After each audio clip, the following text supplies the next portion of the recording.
आत्मा स्वरूप का बोध या भगवत प्राप्ति करनी है तो अध्यात्म मार्ग में चलना होगा।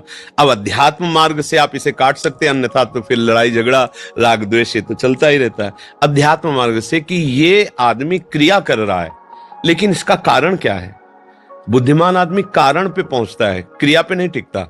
इसने मुझे गाली दिया, मैंने कुछ अपराध नहीं किया, फिर भी ये मेरे को नीचा दिखाना चाहता है, मेरे प्रति प्रतिकूल आचरण करता है, तो इसका कारण क्या हो सकता है। तो भक्त सोचता है इसका कारण भगवान है।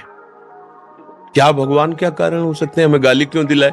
कोई मेरे ऐसे अपराध हैं जिनका दंड मुझे बहुत भयानक मिलता, तो गाली दिलवा के अपमान करवा के मुझे भगवान पवित्र कर रहे। जय हो मेरे कृपालु प्रभु, आपकी जय हो। आप उस क्रिया पे नहीं टिकेंगे तो द्वेष नहीं बनेगा और भगवान में वृत्ति चली जाएगी। और अगर क्रिया पे टिकेंगे तो आपको फिर गुस्सा आएगा कि तू क्या समझता है, मेरे को गाली दे के निकल जाएगा। अभी नई क्रिया बनना शुरू हुआ और हमारा पतन हो जाता है।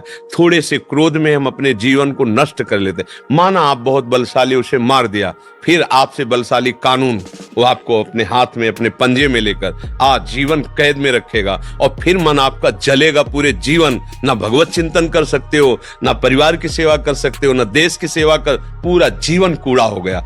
एक मिनट अशांत और असावधान रहने पर पूरे जीवन को मिट्टी में मिला देते हैं लोग। देख लो सब, वो तो संसार बस वही अवसर है हम अपने को जब हमें कोई गाली दे रहा हो तो उसके कारण पर पहुंचे कि प्रभु मैं समझ रहा हूं कोई न कोई मेरी गलती है, मेरा अभिमान है, मेरा दोष है, जिसका मार्जन करने के लिए आप ये लीला करो। वहां उससे कोई हाथ पैर नहीं जोड़ना है, पर अपना सर झुकाकर वहां से हटना है। अगर वो पीछे से एक दो चपत भी मार देता है तो आप निश्चित समझो, जब आप ऐसे चलोगे तो गुरुओं का वैभव रक्षा करता है।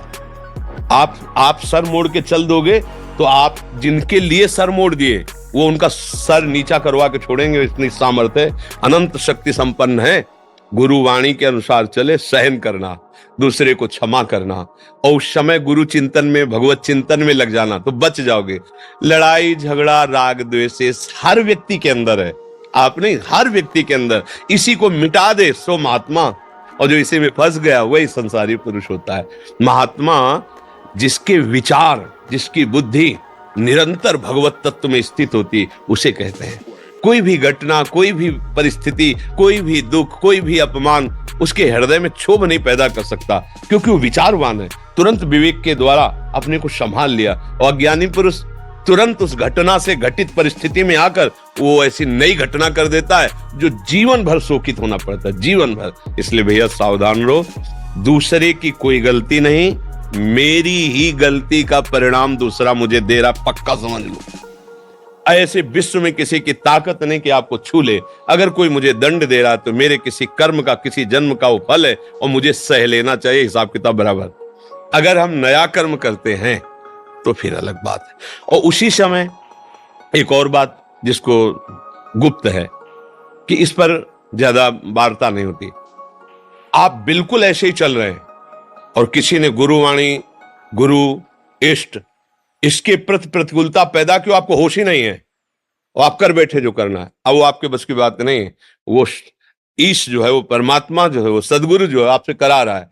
अब आप निहाल ही रहोगे, आपको कोई परास्त नहीं कर सकता। जब मैं करूंगा तो हिसाब होगा, जब आप करवाएंगे तो फिर कोई, तो जब भगवान के यंत्र बन जाए फिर ऐसा कुछ हो, वो जाने। अपनी तरफ से क्षमा, अपनी तरफ से दया, अपनी तरफ से विवेक के द्वारा मेरी ही कोई गलती है ऐसा भाव रखना, और फिर भागवतिक विधान जो हो वो हमारे बस का नहीं, ऐसा भाव रखना चाहिए।